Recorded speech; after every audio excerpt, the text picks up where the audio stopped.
Surgical procedures किस तरह से आप देखती हैं कि वो आया कि वाकई ही ठीक हैं, हेल्पफुल हैं, कि वो वाकई पेशेंट्स के लिए? देखिए, सर्जरी तो एक एक्सट्रीम केस है ना। आंखों के नीचे ब्लैक हल्के डार्क सर्कल्स बन जाते हैं, और उसको आप किस तरह से देखते हैं? अगर सॉकेट बहुत ज़्यादा डीप हो जाता है तो फिर उसमें फैट इम्प्लांट्स डलते हैं। क्लाइंट को क्या रिसर्च करने चाहिए, क्या उसको पता हो कि मैं किस जगह ये पे दोनों साइड पे डिपेंड करता है, क्लाइंट की साइड पे भी और डॉक्टर की साइड पे भी। अच्छा, मैंने अक्सर ये देखा है कि बहुत सारे पेशेंट ये कंप्लेन करते हैं, जी हमने सर्जिकल प्रोसीजर्स करवाया लेकिन वहाँ के रिजल्ट्स अच्छे नहीं थे हमारे लिए, जो है ना, बल्कि उसके साइड इफ़ेक्ट्स भी होते हैं। तो सर्जिकल प्रोसीजर्स किस तरह से आप देखती हैं कि वो आया कि वाकई ही ठीक हैं, हेल्पफुल हैं, बेनिफिशरी हैं, कि वो वाकई पेशेंट्स के लिए? देखिए, सर्जरी तो एक एक्सट्रीम केस है ना, और देखिए एक सर्जरी हो गई है, उसको हम रिवर्स भी नहीं कर सकते।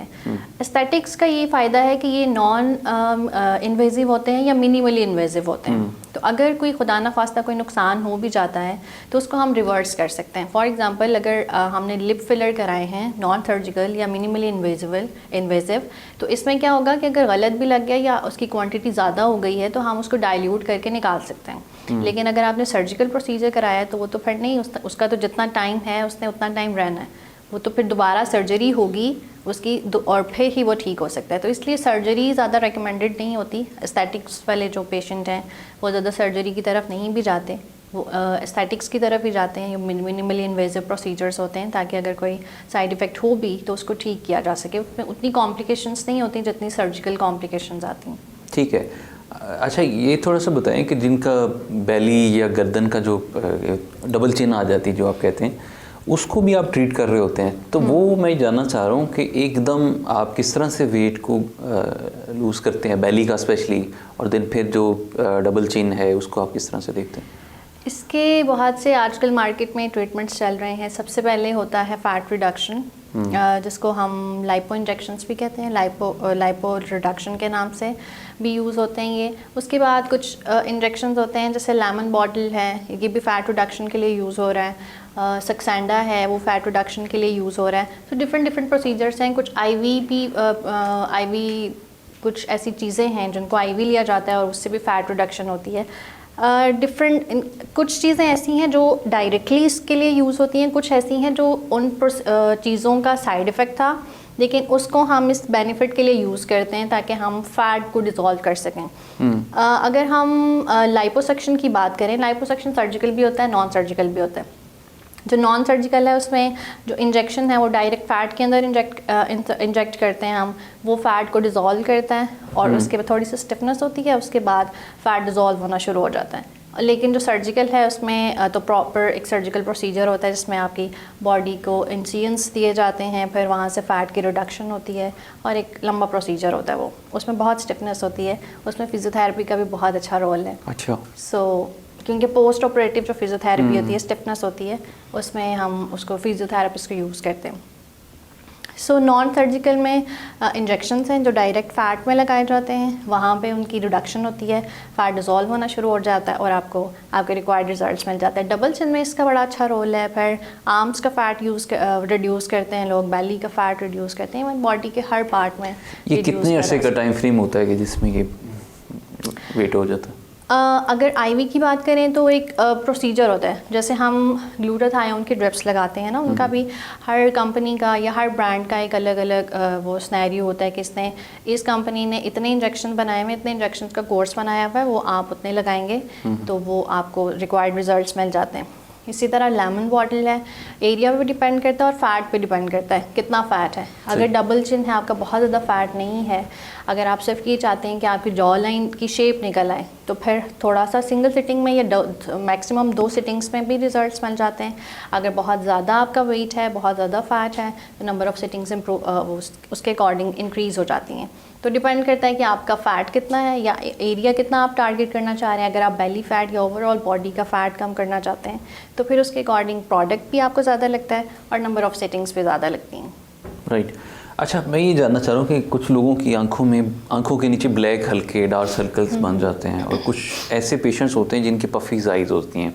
आप देखें कि फ़ैट का जो डेपोजिशन है वो कम हो जाती है, तो उसको आप किस तरह से देखते हैं कि आया कि ये इसका हल है एस्थेटिक? आप देखते हैं? हाँ, एस्थेटिकली जो हम लोग ट्रीट करते हैं डार्क सर्कल्स को, वो हम करते हैं मीज़ो वाइट के साथ, या एक होते हैं डार्क सर्कल्स, एक होते हैं शैलोनेस जो हॉलो हो जाती है ना, आई सॉकेट हमारा डीप हो जाता है। अगर सॉकेट बहुत ज़्यादा डीप हो जाता है तो फिर उसमें फ़ैट इम्प्लांट्स डलते हैं, वो सर्जिकल की तरफ आ जाता है।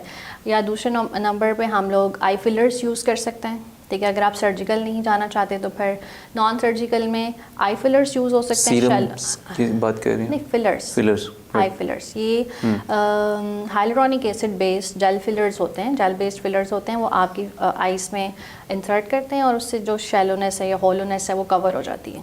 और अगर सिर्फ डार्क सर्कल्स हैं, ब्लैक आइज़ हैं आपकी, उसके लिए मीज़ो वाइट होता है, मीज़ो आई भी उसको कहते हैं, तो उससे ये हो जाते हैं 2-3 सेटिंग्स में। वो डिपेंड करता है आपकी कितनी डार्क सर्कल्स कितने डार्क हैं, तो उसके अकॉर्डिंग वो अगर हम नंबर ऑफ़ सेटिंग्स लेते रहें तो सही हो जाता है। ठीक। एक पेशेंट की मेरे पास हिस्ट्री है, उसने लेज़र थेरेपी करवाई, उसके चेहरे पे बाल थे, फीमेल है, तो वो कहती है कि मेरा एक्सपीरियंस अच्छा नहीं रहा और बल्कि बालों की ग्रोथ जो है ना वो ज़्यादा हो गई, मे बी हार्मोनल चेंजेस की वजह से या क्या हुआ। तो बीइंग अ एस्थेटिशियन आप क्या देखती हैं कि मार्केट में जिस तरह से लोग काम कर रहे हैं उनके पास किस तरह की डिग्री होनी चाहिए या क्या कितने वो स्किलफुल होने चाहिए ताकि जो क्लाइंट्स हैं वो ख़राब ना हो, तो उस पर आपकी क्या टेक? स्किलफुल भी ऑब्वियसली होना चाहिए, मैल प्रैक्टिस तो किसी को भी नहीं करनी चाहिए, सबके पास कोई ना कोई या तो डिग्री हो, लेकिन अभी तो मार्केट में बहुत सारे इस तरह से लोग तो अब उसके बारे में तो क्या कह सकते हैं, तो लोगों को खुद सोचना चाहिए ना, ताकि आप किसी को ना नुकसान पहुंचाएं। सो ऐसा है कि अगर लाहौर के एक बहुत बड़े क्लिनिक पे यहाँ पे हुआ, मैं नाम नहीं ले सकता, लेकिन आपसे मैं ये जानना चाह रहा हूँ कि किस तरह से इन चीज़ों से बचा जा सकता है। हाँ। एक क्लाइंट को क्या रिसर्च करनी चाहिए, क्या वो पढ़ कर जाए कि उसको पता हो कि मैं किस जगह पे जा रहा हूँ? दोनों साइड पे डिपेंड करता है, क्लाइंट की साइड पे भी और डॉक्टर की साइड पे भी। क्लाइंट को क्या करना चाहिए कि जो रिकमेंडेड टाइम गैप है उस टाइम में ही उसको सेटिंग्स अपनी रिपीट करनी चाहिए।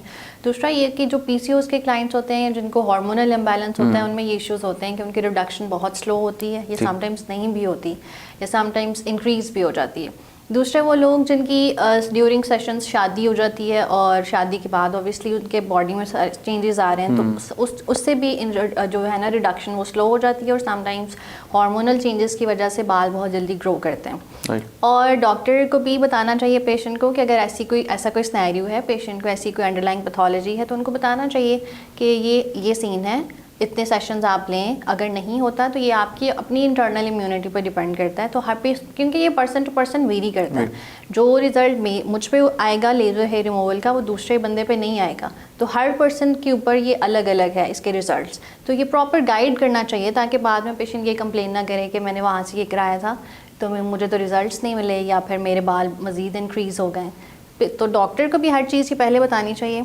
ठीक है, ताकि बाद में उन पर ब्लेम ना आए।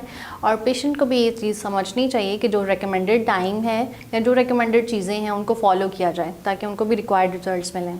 ठीक है।